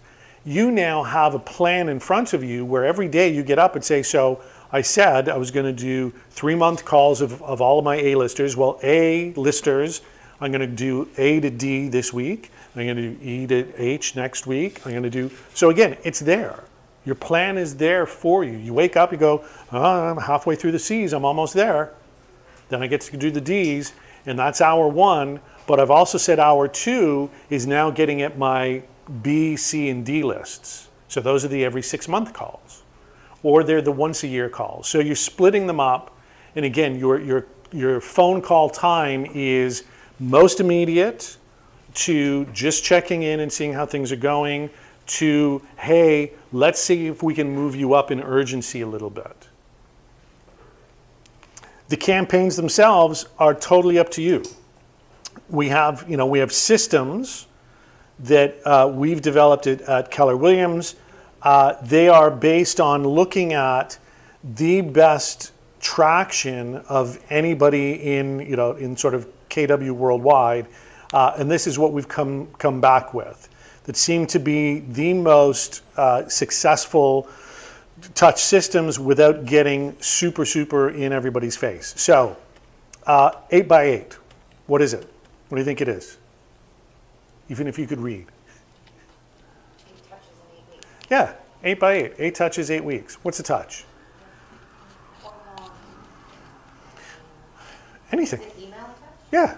Yeah, anything. Phone call, email, text, chat, visit, drop by. There's any number of things. If you meet somebody at an open house and you've now got their contact info and they've said, sure, I would like to know what the house sells for. What's your first touch? How's that for? No. No, maybe an email just saying, hey, thanks for coming by Yeah. the open house today. Yeah, it's thanks, nice to meet you. Second touch is, here's what the house sold for. Third touch could be, did you get that email about what the house is sold for? Were you surprised by the price? Or what are your reactions?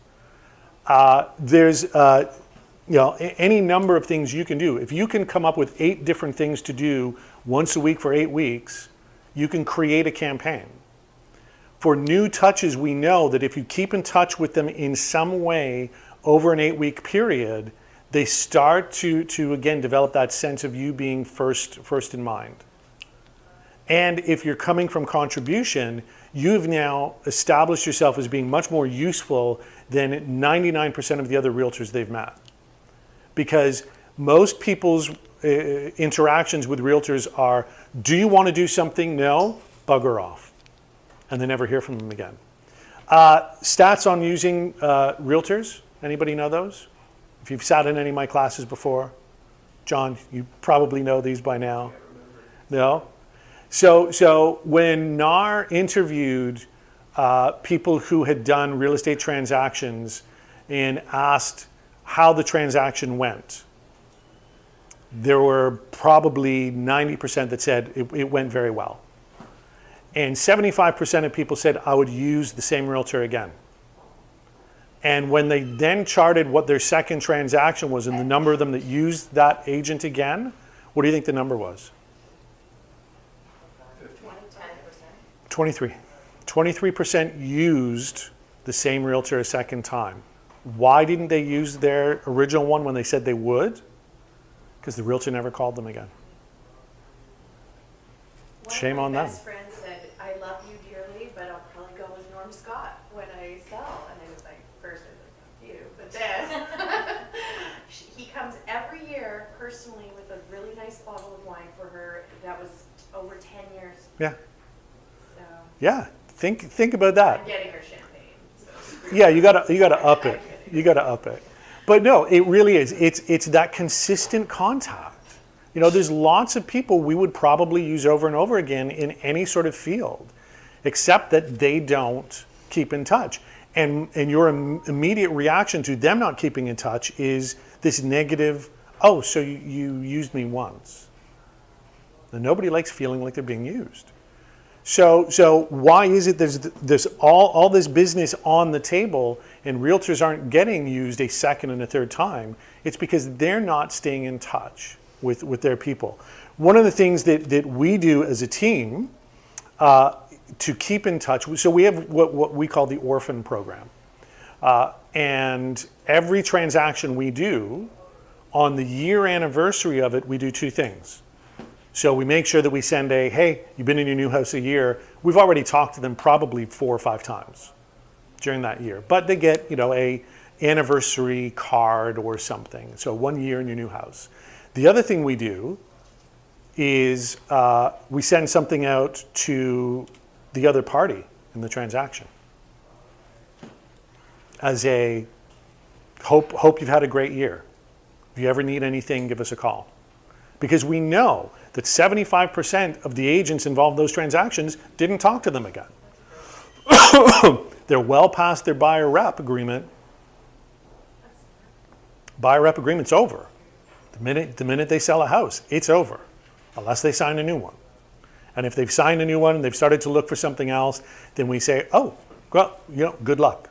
Wish you the best. do you email it or mail it, or like what do you do? Usually email. Sometimes it's mail, depending on what the situation was. But it's an interesting way to kind of, again, keep in touch with other people without interfering with someone else's relationship with them. And being the person that sits on the adjudication board at TREB, I can tell you that there is no issue with somebody saying, well, but they were my client. Yeah, were. Not now. But if you do that, you technically should wait until the deal closes. Oh, I wait for a year after it closes. It has to be a year after. I wait for a year because that way we know any contract they had has timed out. It's an anniversary Yeah. What if Totally they're inoffensive. currently under contract with the same realtor for some other thing? Oh, then they'll let you know, and you say, great, good luck. Good luck with your transaction. But it- you Because won't get- it's an anniversary card. It's not a, Right. yeah. When I'm doing open houses, if someone comes in and says, yes, I have an agent, am I allowed to, I always give them my card and say, if you ever want a second opinion, am I allowed to do that? So, yes, you can. And in fact, there are, who's the team out of Mississauga that's doing this? She's actually created an entire marketing campaign around second opinions. Well, that's why I remember the other day tonight, you were saying, or I Yeah. don't know if it was you, but someone was saying someone had billboards that was like, call me for a second. Yeah, there are. So again, the question I would ask though is, are you under contract? Because that's different. And when you ask at an open house, do you have an agent? If I've got a cousin, then I've got an agent, but I'm not under contract. So I would sort of preface it with, are you under contract with somebody right now? Are you you listing, whatever else? That's great. And I would probably back off a little bit. But there is nothing wrong technically with saying, if you've ever got, if you'd like a second opinion on whatever, it's a gray. I like to stay away from gray. Well, I didn't put it in writing. I mean, I figured if it ever came to it, I'd be like, no, misunderstanding. Like, Yeah, it's a gray. If you've got to figure out what your fallback plan is to get out of it, it's a gray. It's a gray. Has it worked? pardon? Has it worked? Yes. Yeah. Yeah, because inevitably, like, someone's agent's going to piss them off. Yeah. Right? As long as a client makes contact with you while they're under contract, you are fine to talk to them. And what you need to be very clear with them about is say, I cannot interfere if you're asking me to give some review of whether they're doing a good job or not, I cannot do that. What I can do is give you the industry overview of things. And if you're unhappy with the relationship you're having, I think you should talk to them. And I can tell you what your rights are. But what I can't do is say, would I have done it that way or whatever else. And if somebody contacts you and says, listen, I'm done. I'm done with these people. My listing expires at the end of next week. Can we sit down? You can absolutely sit down, and you could write a contract that night that's a listing contract as long as it starts the day after the other one expires. So you can do that in a preemptive way as long as it's not you soliciting. So if they've contacted you, and I would keep that in my notes. So-and-so contacted me on this day, asked me to come in to do evaluation of their property. They're currently listed, and then you've got it. When I do my open house sheets, I would say, do you want to know if it says what cell phone? They can ask what to call them, are you currently being represented, whatever. Yep. So if they say yes to both of those things, can I email them the sales price? Absolutely. Okay. Yep. Yeah, because they've given you permission, and you've got backup for that. Okay. And again, that's not you interfering. That's you answering the question. And if they do say yes, I would see that as a potential flag on their relationship. Because if I want to know what something sells for, why aren't I asking my agent? So either they said, yes, I have an agent because they think you're going to be on them for the rest of the open house, and they really don't like that. Yeah. So they do it. Yeah, I've got one. And I'm going to write down Josie Stern. But if they say, please get in touch with me, that's an indication that maybe they don't have a super tight relationship. Bill, go ahead, one question Yep. about that, and it's a technical thing, about telling them the price, and there's still a bit of confusion about, you're not really okay to tell them until it closes, right? Although they have asked you for the information, do they become a client at that point? The argument you would make is, I was answering a question asked of me in a professional capacity. So are they a client at that point or a customer? They're indicating that they want information. So Should they is it okay for you to tell them what the yes, sale price Yes, what it isn't okay for you to do is to put on a sheet at your open house, here are the last 4 sales on the street and here are the numbers. Because you're now making that public without having the consent of the buyer and seller for each of those transactions. So that was the biggest change when they made that rule change. So we had to go through all of our binders at listings and we had to rip all that stuff out. Okay, so, and you can't, you couldn't put the sale price on any mailer that you use until it closes? Even then, no. And this is a misunderstanding in the industry still. If someone has said no to the permission to advertise, it doesn't matter whether it closes or not. You can't advertise it. They can find it out, and you could say to them, you could call land registry, and I'm sure they'll give you that information. But you can't advertise it. You can tell people what it is, but you can't use it for advertising purposes if one of the parties has said no. And Rico has hammered some people for doing that. I mean, it's getting into longer than I so we can talk about it. Thanks. Okay. What if people ask you, oh, what did that house sell for down the street? Did you not tell people that? Yeah, again, you can in the guise of providing information as a professional, you can say I can tell you that, but I can't advertise it. You can't create a postcard and send it to the whole Yeah. block saying 864 Delaware sold for 1.2 million. But if I have permission to advertise and I was the listing agent, I can send out postcards saying I sold for 22% over asking or whatever the percentage was, right? As long as both the buyer and seller have given you permission. Yeah. Right. And that's why you attach that PI. The PEPITA form, yes. What about after closing then? Again, after closing, unless you have permission to advertise, you cannot use the data to advertise. Someone can have access to it, someone can call you, but you can't turn it into an advertisement if you don't have, or if the brokerage specifically doesn't have permission to advertise. Is that for the price or that it's sold whatsoever? Like, could you do it sold, but if you don't include the price, would that be okay? Like, just that it's sold or sold in a Yeah, I mean, particular it's probably got a sold sign on it, so sure. I think you'd be okay, yeah. Yeah, it's the details that you're not allowed to release. Okay, so 8x8s, again, it could be a visit, phone call, you're dropping something off, handwritten notes. I love handwritten notes. I think they probably put KW, head and shoulder above a lot of other companies because they talk about that all through the organization and everyone does it. So to get the sort of nice handwritten, sorry I missed you at the door, or it was great seeing you at the open house, good luck with your search, or whatever it is. Handwritten notes are fantastic.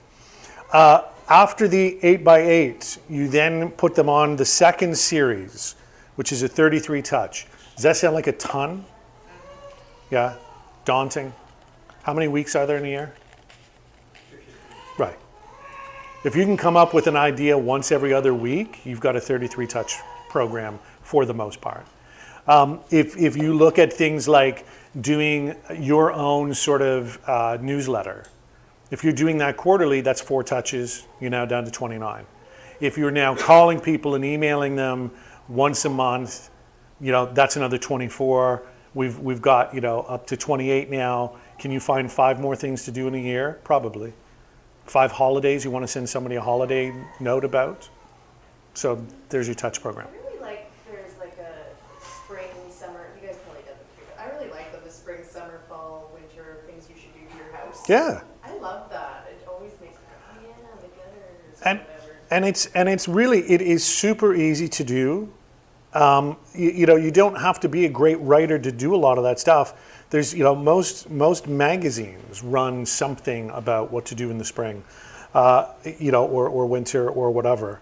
It takes 10 minutes to put together. It's a Word document, and then you email it out, and it's it's something of value. Says he with 2 assistants. But anyway. We didn't always have 2 assistants. I was the guy. I still write everything. Do Word? Yeah, yeah, I do all our newsletters in Word. I do all our market updates in Word.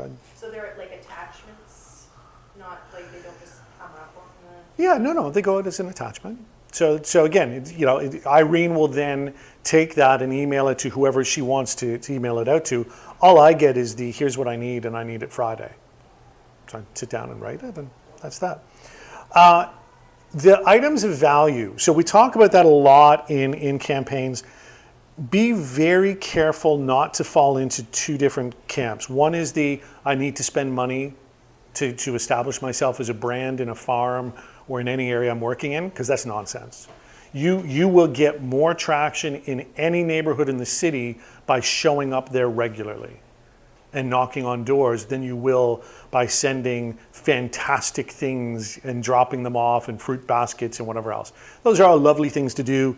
The rule of thumb is always make money before you spend money. So lead with revenue. You will not upset a sort of a leader in a neighborhood by out-gifting them. What you will do is by creating more of that sense of contribution and value. So if you know I'm here regularly and I'm not here just because I want to sell something, I'm here. I'm here to be your resource. I'm happy to talk to you for 5 years before you do anything because that's how I'm building my business. So that's what creates changeover in neighborhoods. So there are things that you can do that are items of value that really don't cost much to do at all. We've talked about the newsletter. What else could you do that really doesn't cost anything to do? There is I noticed as I door knock, one of the things that struck me last week was a woman said, oh yeah, I got something from an agent who talked to me about the specific neighborhood, like her street, they really like that corner. Yeah, market updates that are like super specific. Yeah, and it's really, that really struck me that, there's another thing I was going to say, which I do, is there is an executive report that the Toronto Real Estate Board puts out, and it just gives an overview of what's happening in the marketplace. And to me, it was a great read, because I didn't know what was going on in the marketplace. But no, seriously. And so that's something else that you can get off the trend. Copy and hand out. Yeah. So one of the funny things that I think you can do is just redistribute things that already exist. So anybody here have kids in Parks and Rec programs? Yeah. Did anybody have a Parks and Rec guide? Yeah. Where'd you get it? To get delivered to your house? No, got it from school. Wouldn't it be lovely if it did? Could you go down to the local pool and pick up 30 copies of it and go hit a street and do just wanted to bring you this because sign up is next week? Any parent that has gone through the sign up for Parks and Rec programs knows it's a daunting task. You have an easier chance of getting tickets to see Springsteen than you do getting the swimming program you want. Because everybody is on the computer at exactly the same time Saturday morning, and it's 7 a.m. I always joke that nothing tears a family apart like Parks and Rec. Yeah. Every year, my partner and I are like screaming Yeah. together. So to make it, and do you have the guide? Where's the guide? Yeah. I mean, there's all kinds of really neat things you can do. If you're participating in a school group or a sports group or whatever else, go to your MPP's office and ask them for Ontario pins and just hand them. They give them for free, and then you hand them out. It's a fun thing to do. If there's a school trip that's going on and you want to organize it, there's all of that kind of stuff that's just you redistributing things that already exist, but they're things of value to other people. And again, getting into stuff like what's going on in the BIA. Does anybody know what's going on in their BIA? Does anybody know what a BIA is? Yeah. Do you have one in your neighborhood?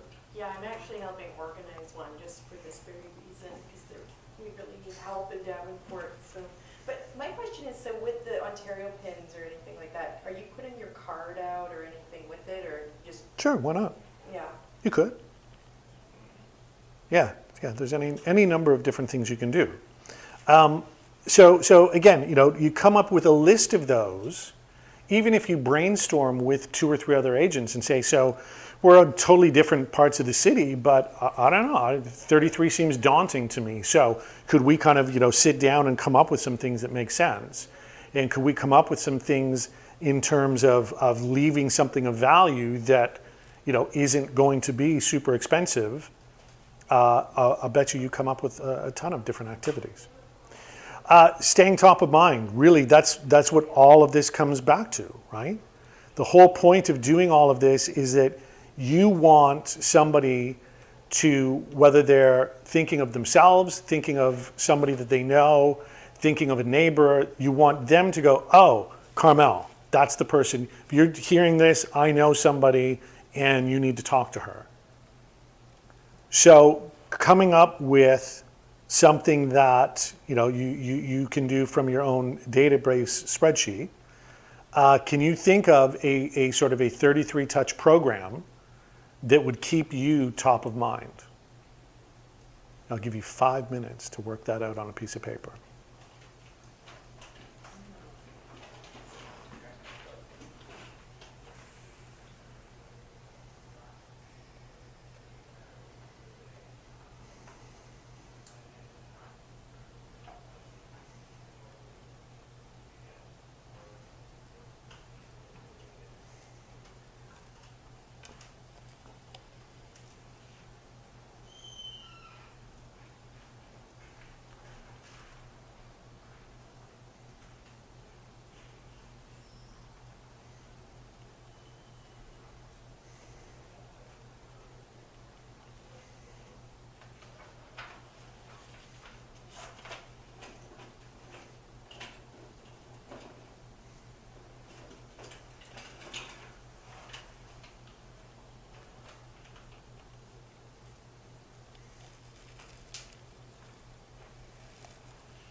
Outside of the normal calling, emailing for updates, anybody come up with something kind of fun, interesting?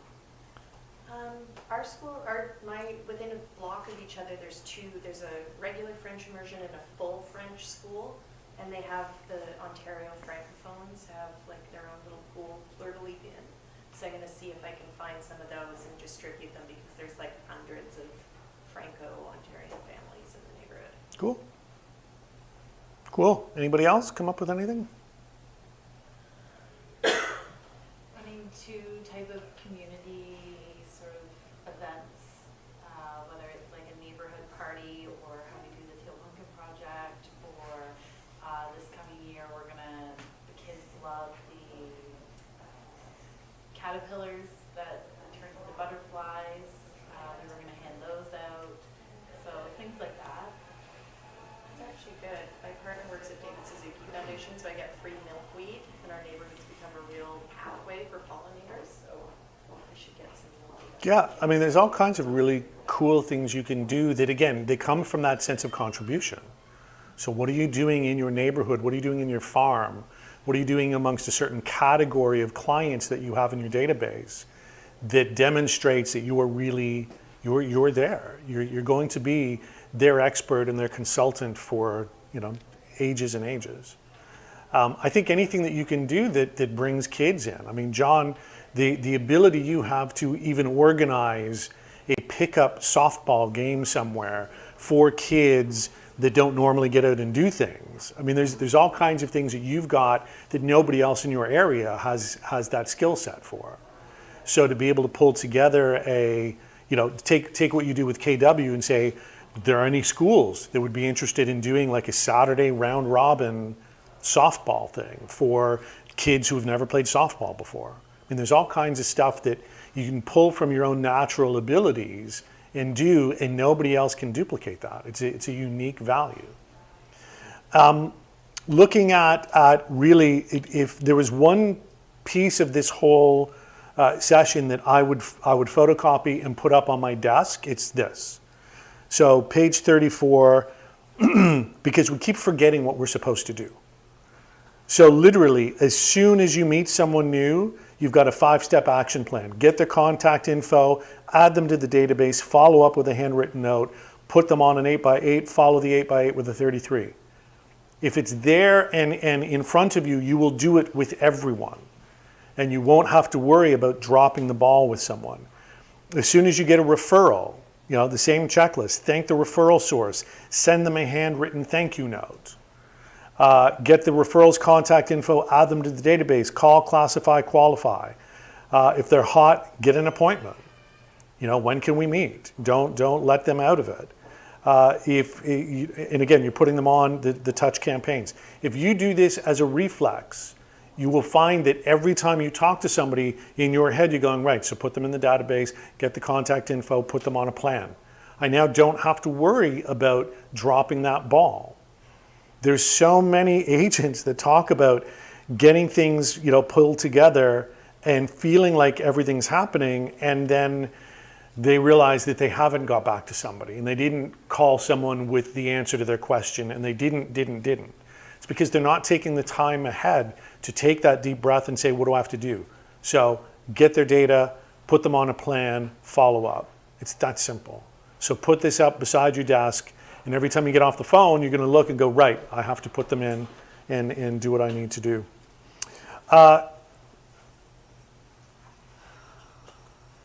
Here's your action plan going forward. This is your homework. And everything that you want to plan in business, if you don't give it a date to do it by, you won't do it. So this is the accountability side of building your own successful business. So you need to continue to add contacts to your database and commit to when you're going to have that finished by.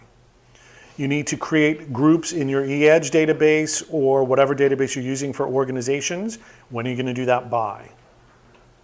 Add all of your contacts into those groups. So if you haven't already categorized them, add the groups in, and now take that, set up a date you're going to do it by, and then prepare for your next class. You're going to need all the stuff you need for tomorrow. So again, you're going to have to bring in your call list. You're going to have to bring in the list of people that you have called that you're going to send some notes to, so that you're getting your contacts in. Build it, feed it, love it. It will create your business for you if you work it. If you don't work it, if you don't have consistent appointments, it's because you're not doing consistent calls, and you're not doing consistent calls because you're not putting people into the database.